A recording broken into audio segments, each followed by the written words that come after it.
Hello everyone, একটা অন্যরকম গল্প শেয়ার করি তোমাদের তো সাথে। অ্যাকচুয়ালি এই টিফিন বাটিটা স্বর্ণালী হচ্ছে পাঠিয়েছে, আর এটা পুরোটাই বানিয়েছে হচ্ছে কাকিমণি, মানে স্বর্ণালীর মা। আর এই গিফট বক্সটা অ্যাকচুয়ালি টিফিন বাটিটা আমাদেরই ছিল, আর এটা হচ্ছে এখন মাকে দেবো, তার কারণ এটা স্পেশালি মার জন্য পাঠিয়েছে, কারণ মা রান্না করে পাঠিয়েছিল। তো এবার কাকিমণি কিছু একটা তৈরি করে পাঠিয়েছে এটার মধ্যে, আমরা জানি না কি। তো সেটা এখন মা ওপেন করবে। হ্যাঁ নাও।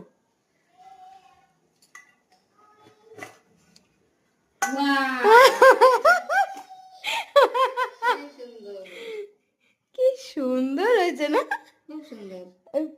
ও মা, আমের আমের গন্ধ পাচ্ছ? আমের গন্ধ পাচ্ছ?